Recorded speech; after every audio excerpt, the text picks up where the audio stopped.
Good morning. It's Sunday, July 5th, 2026. My name is Terry Morgan. We are here for martial arts philosophy class. I have a couple of things that I've been talking about this week. Connecting the breath and connecting the movement were the top two.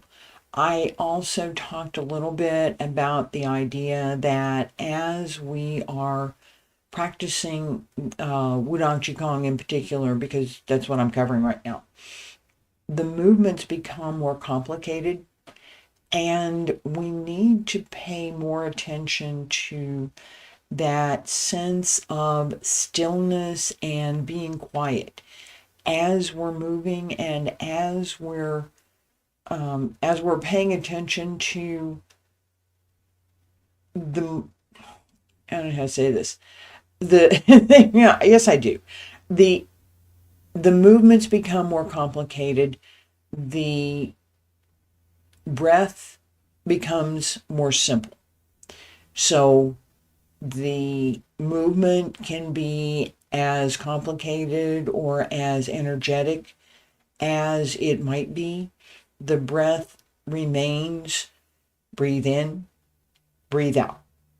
Being able to connect the movement as we're moving with a more simple movement. I'll start with that. As we're moving with a simple movement at the very beginning, the movement is simple. We're not doing very much, raising and lowering a little bit through the legs, but we're not really doing that much physically. In Wudang Qigong, we do more physically. We actually do quite a bit more. And in set 7 through 6, 7, 8, we begin to see some of that. In the later sets, 9 through 18, we see a lot more of that. Being able to quiet the body and quiet the mind so that we can move more freely is one of the goals. So this idea is that as we're moving, we've got the breath well connected through the body. This is the physical breath and the external breath. We have, physical breath and the external movement.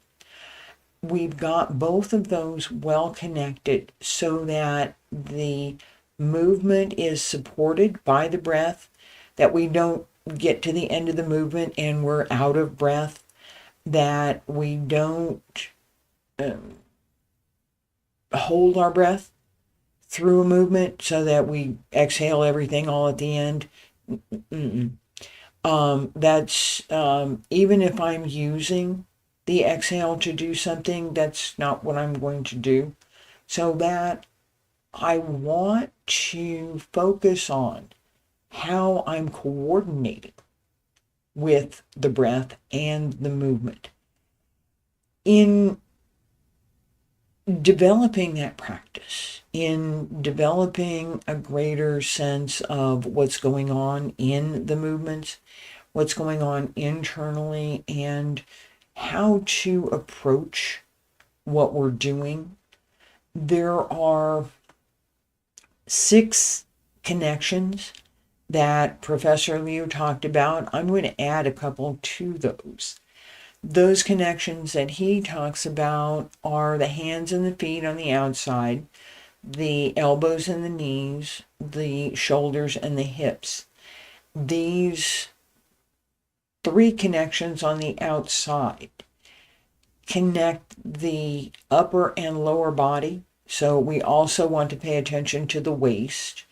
And he talks about that at length. So it's not that it's left out anywhere. That we use those outer connections to help coordinate the movement and to, in some ways, streamline and coordinate the breath and the inner breath. So the physical breath, we want to connect that with the movement. The inner breath, the chi, we want to connect that with the movement and with the physical breath. We also want to connect the harmony of the movement, the way that we do the movement so that it's balanced and well coordinated with the movement itself and with the breath, so that everything moves together, everything moves in harmony. In the inner connections, those 6 connections, we're also connecting the heart and the mind and the chi with the strength. The physical strength is not really physical force in this concept. Physical force is more Jing. The combination of physical force and effort. Li is strength, that physical strength, whatever strength I have in my body. The force that I use is a combination of what strength I have in my body and what I'm doing with a particular movement. I can use my internal energy to increase the physical force that I can express. So these concepts are all things that we want to pay attention to, and we want to keep connected, as well as being able to recognize them separately.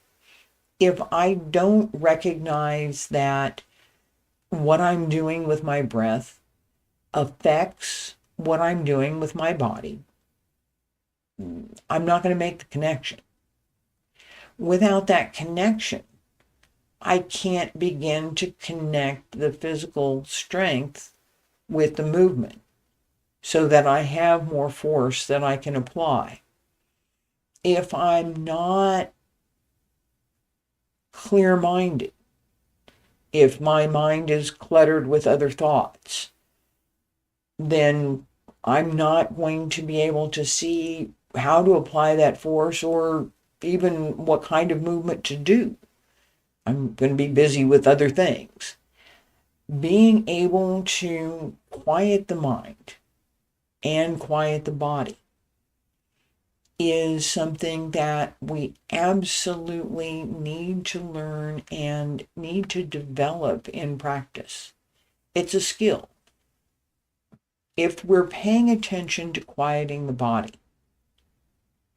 I'm not moving. The idea that I'm going to be still, I'm not going to move. I can't do that entirely because I'm on camera and I need to keep talking. But the idea is, in fact, that I wouldn't do anything.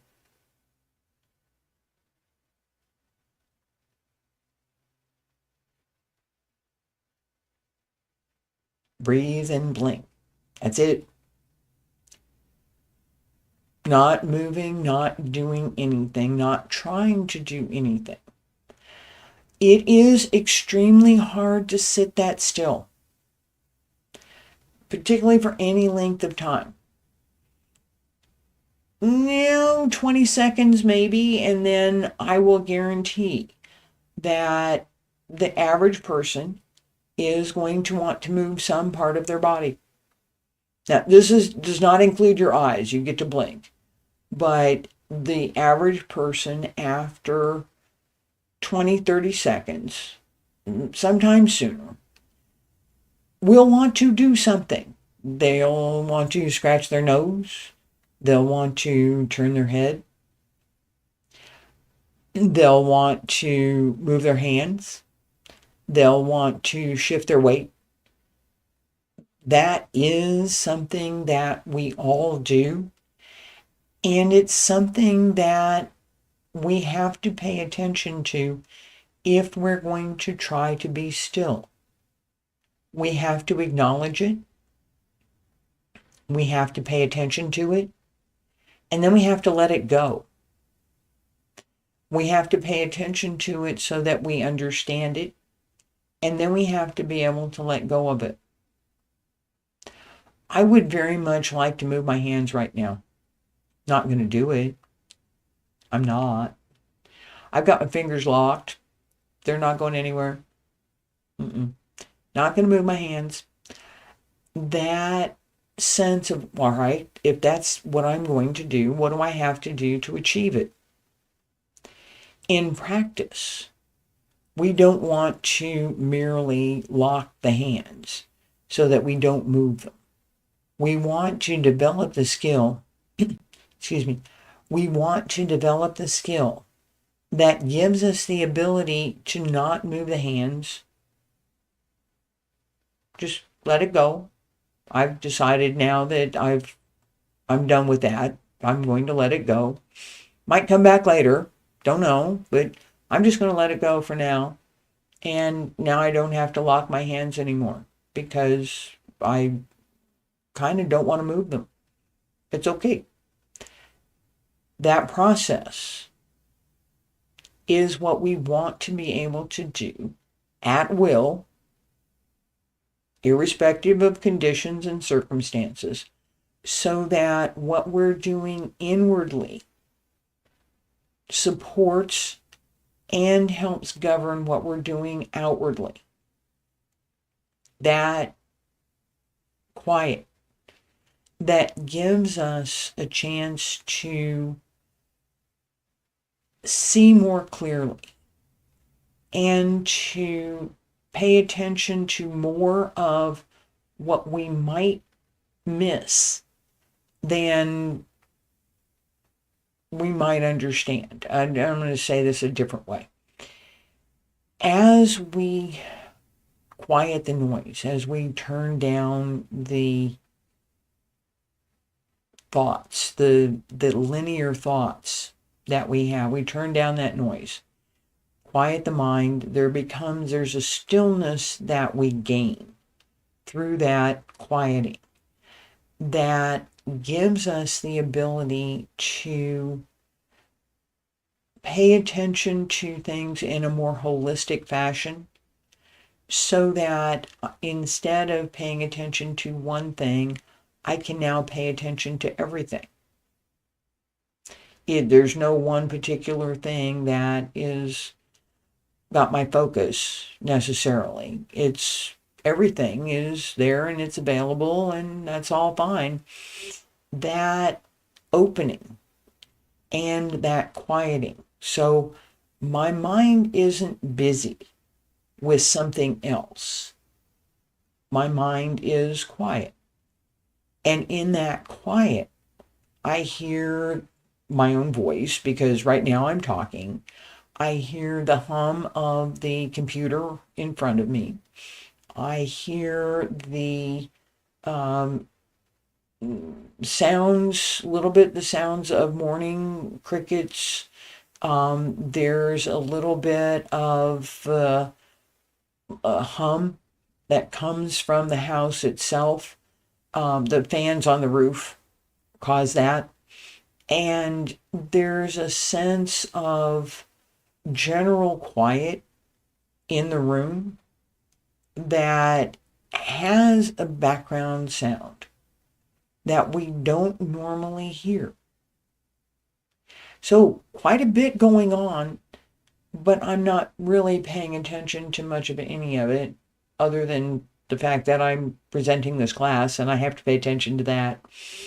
That ability to develop that quiet within is a big part of what we work on in the internal martial arts. It's one of the first steps in developing the internal workmanship. If we can't be quiet, we can't hear anything. If we can't hear anything, how can we know what our movement is? Movements should be quiet, not noisy. I've shown this more than once. A quiet movement with my hand. This is a quiet movement. It's reasonably easy to watch. It's It's got some continuity to it. There's not a lot of disturbance in that movement. A noisy movement. This is a similar kind of thing, but I'm going to make it noisy.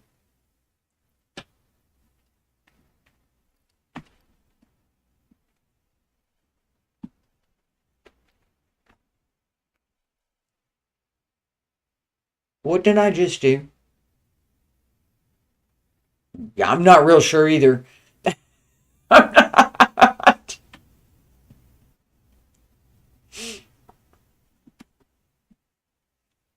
I'm sure what I did there. Really, very sure. That difference and the clarity is what we want to be able to achieve. It's not about how much noise, it's about how much quiet we can find. Finding that quiet. Finding that quiet is something that we look for in all of our movements, and the way that part of the way that we find it is that we're looking inwardly. We're not looking outwardly. I'm not looking outside to see whatever I can find. I'm not looking inside to see whatever I can find. I'm allowing myself to be quiet, and whatever it is I find is whatever it is I find. I may want to keep it. I may want to let it go.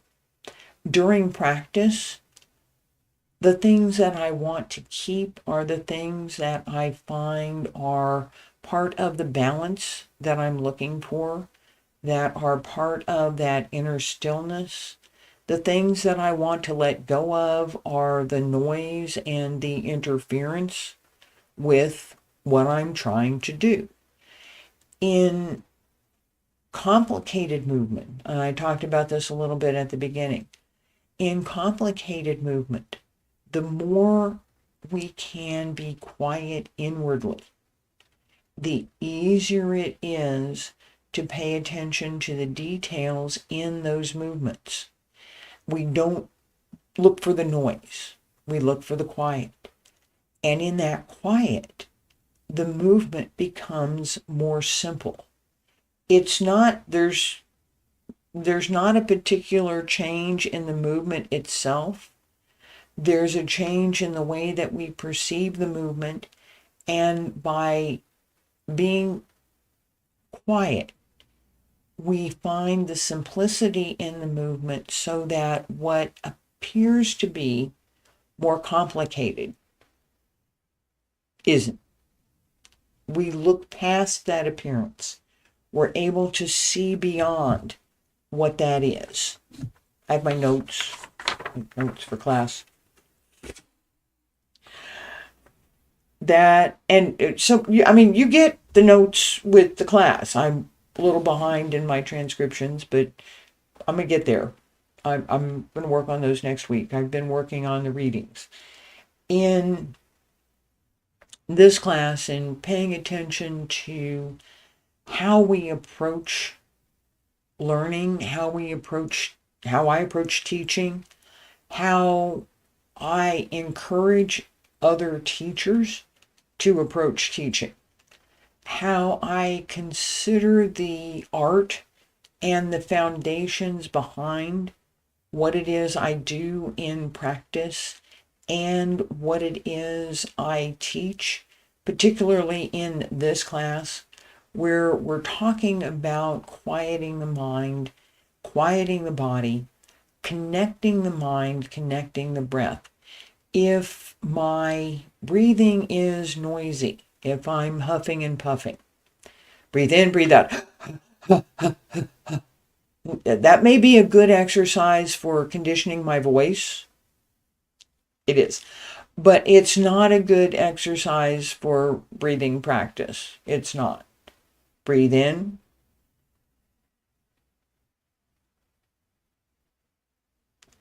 Breathe out.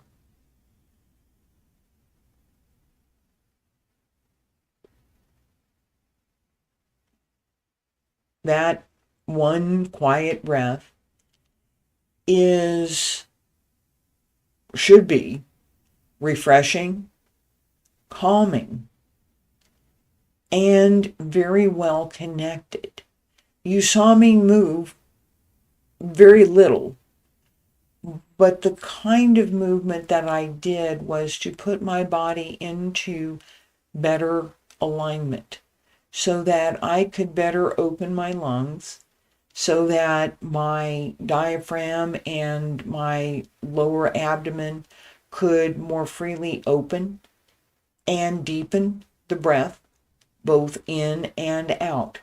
Those connections, those physical connections with the physical breath, give me the ability to more effectively center myself and to begin to quiet the mind. Now, I've practiced this for quite some time and I've developed some skills. So the breath itself is something that I use directly to help quiet my body. And when the breath and the body are well connected and quiet, it's much easier to quiet the mind. Focus on the breath. That's all. That's it. Focus on the breath. Quiet the mind. That connection, that ability to find that inner quiet. It's not, and you can't go looking for it. It's, I may have said this already, it's not like an external quest where you go out looking for something. This is an internal quest. You have to look inside. And it's not something that you can look for. You have to wait and find it. Just basically sit down, be quiet, and wait. And it will find you. You will find other things while you're waiting. Some of them you may want to keep, some of them you want to let go of. But that sense of being receptive to and recognizing what it is that you're paying attention to. What am I paying attention to? I'm paying attention to the camera. I'm paying attention to whether or not I need to look at my notes. I'm paying attention to the content of this class and the whole idea of being connected and integrated as a full integrated whole, not pieces and parts, so that as we develop our practice, that breath, that physical movement become part of a fully integrated whole, that we are not moving an arm or a leg, we're moving the whole body, that we're not breathing in, breathing out so much as we're engaged in a cycle of breath, and that each part of that cycle has its own connections and has its own emphasis as we're moving. Those connections combine with the intent, what it is I'm trying to do, what it is I'm doing, the thoughts, what am I thinking about? The spirit, shen, jing, energy, and all of those combine and coordinate through whatever it is we're doing. So as I'm sitting here thinking about what to say next, I'm also considering that quiet within. I'm considering the environment that I'm sitting in. I'm considering all of the things that have led me to teach this class that focuses on Shin, the heart, and how we connect what we're doing through the heart mind, Shin, so that as we're moving, we have that clarity that comes from stillness.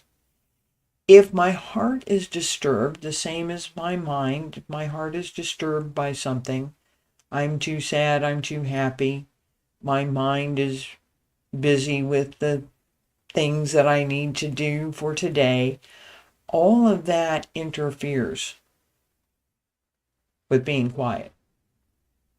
None of that is being quiet. If I'm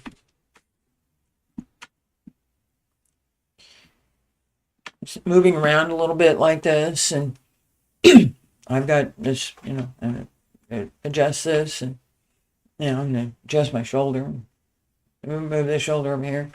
I'm gonna sit back a little bit.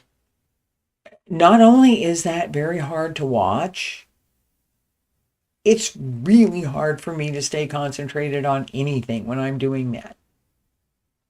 I'm fidgeting.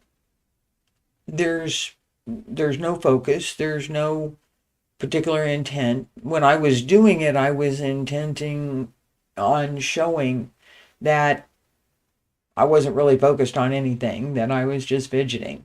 So I did have that intent, but it's, for example, the idea that as we practice breathing, breathe in, breathe out, we begin to let go of that noise in the body. So because we're trying to connect the mind, we're trying to connect the body. And I haven't got that far yet. We're trying to connect the body and the mind, body and the breath, so that as we're moving, the body is well connected and that the breath and the body are both well connected. We're not completing the breath after we finish the movement, and we're not short of breath before we finish the movement. In connecting the mind through the movement, we're connecting both the sense of quiet, that we are not necessarily paying attention to any one thing, but we're also connected to the intent, which is to keep the body in balance, to coordinate the movement, and to connect the breath. The strength and the physical strength and the inner strength, the Najin, the external strength, Waijin, they both connect through the movement, through the breath, through the intent, through what we have in our mind. And if the mind is clear and the heart is quiet, we will be able to achieve what we are intending to accomplish. That quiet within is how we get there. It's part of the movement, and it's where the movement comes from.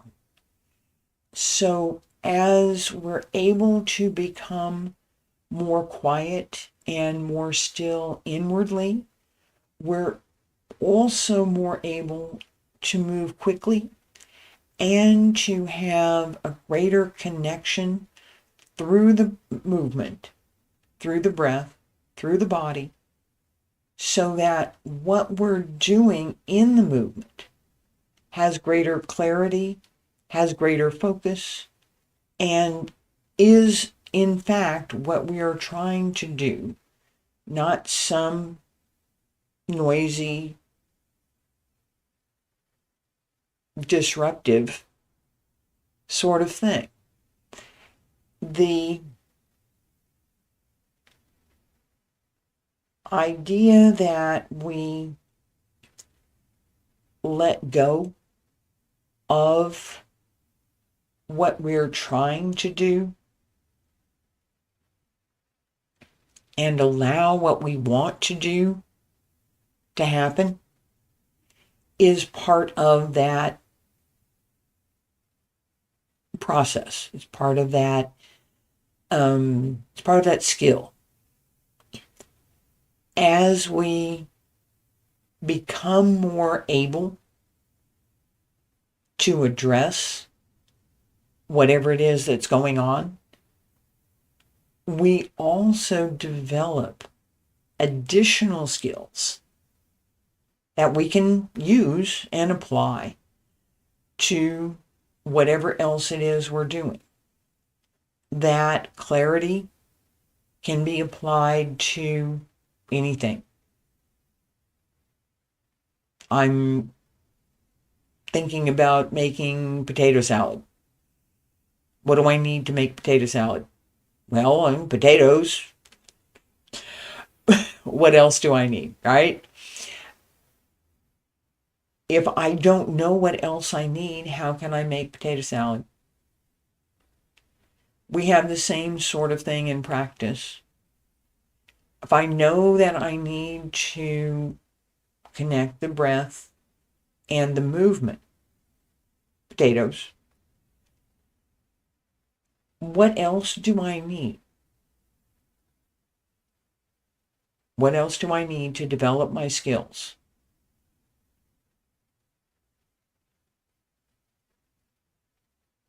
I need to practice. This would be the pot of boiling water that I need to put the potatoes in. Practice. Right? And then I need some condiments and spices to add some flavor, and depending on what kind of potato salad I want to make, I might need a couple of eggs. There are many kinds of practices, just like there are many kinds of potato salad. It's a good analogy, it really is. There are all sorts of combinations and methods that we can use. At the core, what do we want to develop? What skills do we want to develop? What kind of potato salad are we going to make? Qigong, Tai Chi, Xingyi, Bagua, Baji, Liuhebafa, all have different kinds of methods and practices that we can use. All of them start with the idea that we want to connect the breath and the movement, that we want to develop the outer connections, the shoulders, the hips, the elbows, the knees, hands and the feet, the torso through the waist, the interconnections, the mind with the chi, the breath, the body, breath with the body, the physical breath with the body, the physical breath and the chi, the physical breath and the strength, the physical strength, the inner strength, the inner energy, and the spirit, so that what we're doing is full and complete, the same as the breath is full and complete. Those connections add complexity and simplicity to what we're doing. They also add a quality and a wholeness to what we're doing that is easier to see than it is to do. And it offers a way to develop the skills that we want. In the classics, one of the adages is 内具精神，外是安逸。内具精神, inside, make the spirit strong. Outside, retain the appearance of calmness. This sense of working inwardly, being complete, full, relaxed, quiet, bringing up the internal energy, bringing up the spirit, adding the breath, adding what we're trying to accomplish, and opening the mind so that we have the ability to understand and collect ourselves, that we have the ability to see beyond appearances, that we look inwardly and outwardly at the same time, that we're not limited by any one thing, that we can effectively notice everything and pay attention to nothing all at the same time. That skill comes with practice. It comes with the idea that we want to quiet the mind and quiet the body. Open to what there is. Be curious. And consider that we are part of that integral whole, and that we are creating within ourselves our own integrated whole as we practice. Thank you for being here today. I appreciate your time. I will be back next week. We'll be working on set 8 in the Qigong series, and I'll pay attention a little more to some of the changes in the movements that we want to focus on and we want to integrate. Thank you.